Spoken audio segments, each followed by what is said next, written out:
So guys, for today's content, ayun, araw na naman ng Sabado. Ako na naman ang nagtitinda sa palengke guys. So ito yung naiuwi ko nga pala na paninda dito sa bahay. So papakita ko lang sa inyo guys, tapos re-repacken ko na ito maya maya. Tapos di-deliver na. So ayun guys, free delivery pala ako dito. Actually mga kapitbahay ko lang yung bumibili sa akin, pero free delivery. Pinapatungan ko lang ng 50, 40, nasa ganun. So ayan guys, ito yung nabili ko.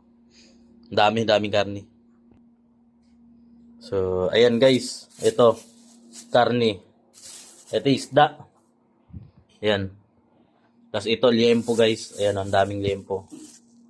So ayan, ito naman hipon. So ayan guys, isda tsaka hipon.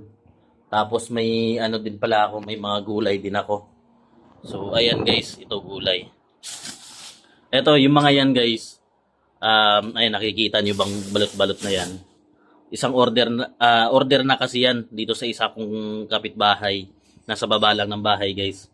So ayan, tapos nagdala na din ako ng lansunis. So ayan guys. Duco variety na lansunis to guys. So isa ito sa pinakamatamis na lansunis. So pagka bumibili pala kayo ng lansunis, so tanungin nyo kung anong variety niya.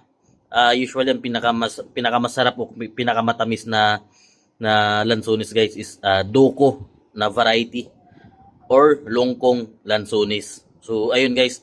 Pero pagka Laguna minsan maasim yun guys. Laguna may ibang ibang lugar ng lansunis maasim yun. Ito kasi Davao yan. Kaya Camiguin. Yan Camiguin pinakamatamis. So ayan guys. So ayun lang, magbabalot na ako. Magdi-deliver na ako mamaya guys. So hanggang dito na lang. So kung na-inspired kayo dun sa video ko guys, paki-like and share na lang. Salamat.